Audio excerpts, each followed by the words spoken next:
क्या लगता है पाजी, जैसे जैसे चुनाव जो है नज़दीक आता जा रहा है, हाल ही में योगी जी का आगरा में एक बयान था कि जो है बटोगे तो कटोगे, इसी को लेकर राजनीति इस समय जो है गर्म है। अब योगी जी कहीं भी जाते हैं तो अपने फायर ब्रांड होने के जो उनके वक्तव्य रहे हैं, आदत रहे हैं, जिस हिसाब से बीजेपी के फायर ब्रांड नेता रहे हैं, तो उसमें इस वाक्य को जो है अब सब पार्टी मतलब उनके पार्टी के सब नेता जो है अब चुनावी मुद्दा बनाते हैं। और विपक्ष ये भी कहता है कि इनके शीर्ष नेतृत्व जो है इनको सपोर्ट करती है ताकि हिंदुत्व का समर्थन ले पाए और चुनावी माहौल गर्म कर पाए। क्या कहेंगे इस? ऐसा नहीं है हिंदुत्व का समर्थन।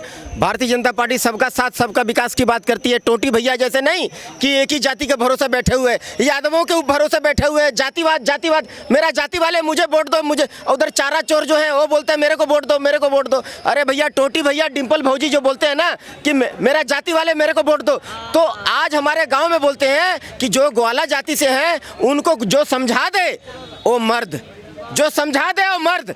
तो ये जो है ना उनको जो है पढ़ने नहीं दिया, अशिक्षित रखा, क्यों कि भर भर के उनको वोट दे। तो टोटी भैया यही चाहते हैं। ये भारतीय जनता पार्टी सबका साथ सबका विकास की बात करती है, सबको लेकर चलती है।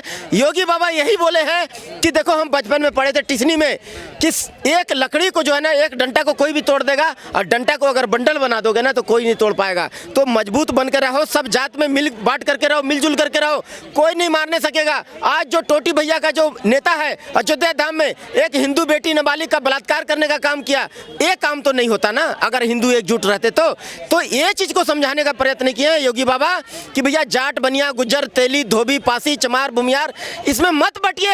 हाँ, जो कोई ग्वाला है तो वो बोलता है हम अलग रहेंगे, राजपूत है तो अलग रहेंगे, ब्राह्मण है तो अलग रहेंगे, पासी है तो अलग रहेंगे। नहीं मेरे भाई, सिर्फ और सिर्फ आप हिंदू हो, अपने आप को मत बांटो, बटोगे तो कटोगे। आप भैया संख्या देख लो ना, अगर कम संख्या है अगर बट गए तो आपको वो पीट दिया करके, है ना, कोई XYZ तो बोलेगा भैया हमको क्या मतलब, वो तो उसको पासी को पीटा, धोबी बोल रहा है, कल धोबी को पीटा तो वो बोल रहा है कि भैया हमको क्या मतलब, हम तो राजपूत हैं, हमको क्या जाना है।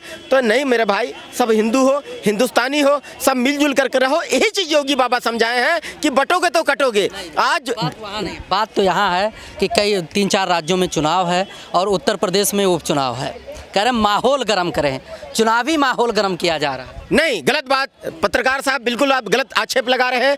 हमारे जो योगी बाबा हैं वो साफ साफ कह दिए हैं कि भैया अयोग्य व्यक्ति को कभी वोट मत दो। इनका कहना ये है, अयोग्य व्यक्ति को, देखिए हमारे उड़ीसा में कहावत है कि माड्डो को महेश्वर भी डरंती, मार से ना महेश्वर भगवान शंकर भगवान भी मार से डरते हैं।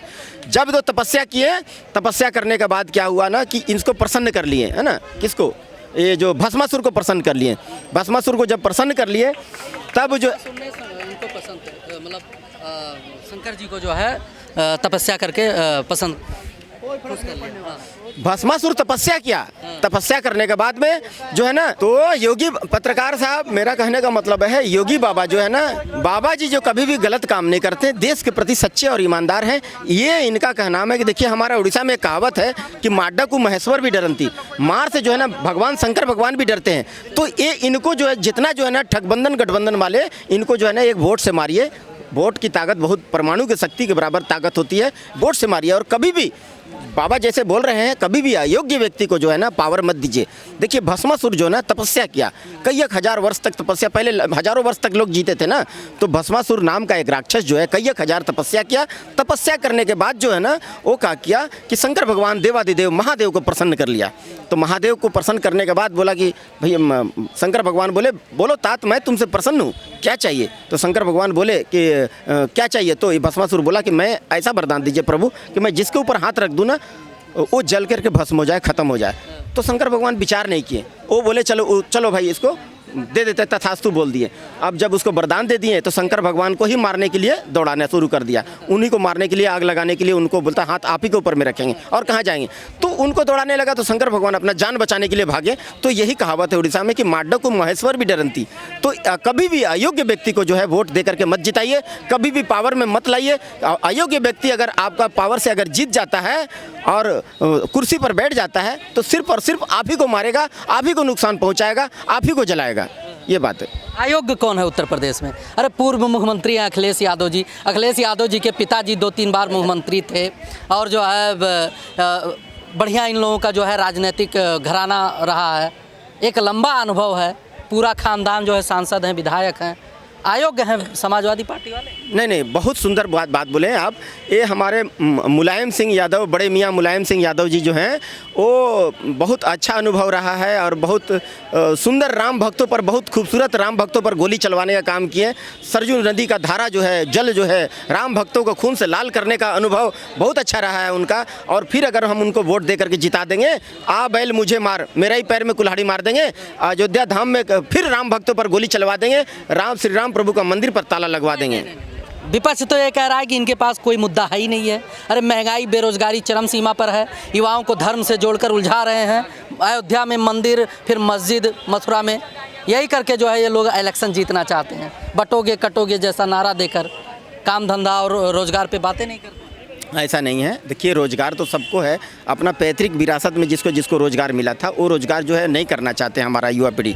आज का युवा पीढ़ी सिर्फ रील्स बनाना चाहता है, कामचोर हो गया। ये भांड बॉलीवुड को देख करके कामचोर हो गया, निर्लज हो गया, बेशरम हो गया, न काम करेगा, न माँ बाप का कहना मानेगा, सिर्फ और सिर्फ खाली दिन भर पड़े पड़े रील्स बनाता रहेगा।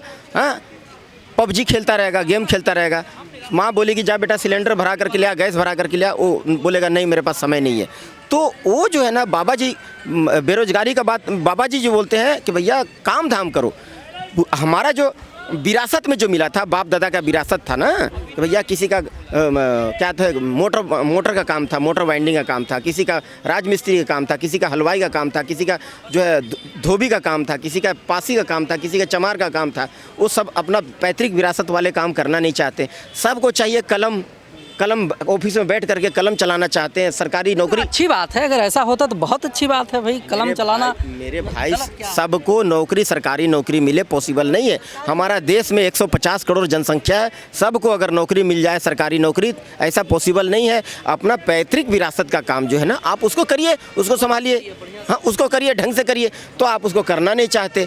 तो बाबा जी यही बात कहना चाहते हैं कि मिलजुल करके रहो और सबको जो है पैतृक विरासत का काम भी करो। कहाँ कह रहे हैं कि मिलजुल के रहो, वो तो बांट रहे हैं, मतलब टारगेट कर रहे हैं एक समुदाय विशेष को टारगेट करके। तमाम इनकाउंटर हो गया, तमाम बुलडोजर एक्शन हो गया। कहाँ इसमें सबका साथ सबका विकास दिख रहा है? अरे एक्शन होगा तो एक ही समुदाय विशेष को लेकर। अरे ये विकास दुबे कौन जात का था? वो हिंदू नहीं था क्या? उसको भी तो मारा गया। आतंकवादी का कोई जात नहीं होता है। क्रिमिनल जो अपराधी है उसका कोई जात नहीं है, चाहे हिंदू हो, मुस्लिम हो, सिख हो, ईसाई हो, कोई भी जात हो। अपराधी तो अपराधी है। पत्रकार साहब, वो उसको सज़ा बराबर देने का काम योगी जी करेंगे। और जो भी गलत करेगा उसको no bail, no jail, no bail, सीधा पकड़ के नरक में ठेल, उसको सही जगह पहुंचाने का काम बाबा की सरकार करेगी। ये इसमें दो राय नहीं है। हाँ, रह गया सवाल कि आज जो है बाबा जी बोले हैं कि देखिए ये जो जितना इंडी ठगबंधन गठबंधन वाले जो है ना, सब एक मंच पर आ गए हैं। तो उससे अलर्ट, उससे सावधान रहने के लिए बाबा जी बोले हैं कि जितना इंडी ठगबंधन, जितना 40 चोर, 40 डकैत है, ये डकैतों की मंडली जो है एक मंच पर आके खड़ा हो गए हैं। और ये कहते हैं कि राम मंदिर में जो है ना नाच गाना चल रहा था 22 जनवरी को, जब भव्य राम मंदिर का उद्घाटन हुआ तो वहाँ नाच गाना चल रहा था। अरे ये मैकाले सिस्टम में पढ़ने लिखने वाले लोग, कैथोलिक चर्च में जो है ना प्रार्थना करने वाले लोग, ये जा कर के कैथोलिक ये जो है ना वहाँ पर जो है उसी हिसाब से उन लोग चर्च में जाते हैं। इनको हिंदुत्व के बारे में क्या मालूम, श्री राम प्रभु के बारे में ABCD क्या मालूम। ये बदनसीब लोग हैं। ये जो है ना अपने आप को एक्सीडेंटल हिंदू कहते हैं, बोलता मैं तो एक्सीडेंट से हिंदू बन गया हूँ। इन लोग माने बदनसीब लोग हैं। अरे ज़िंदगी भर तो इनको नाच गाना करते हुए दिन बीता इनको भैया, ज़िंदगी भर तो ये नाच गाना ये करते रहे। और आज कहते श्री राम प्रभु के मंदिर में उस दिन 22 जनवरी को नाच गाना चल रहा था। अरे शर्म करो, चुल्लू भर पानी में डूब के मर जाना चाहिए इनको। ये कहते हैं, कांग्रेसी कहते हैं कि वहाँ नाच गाना चल रहा था।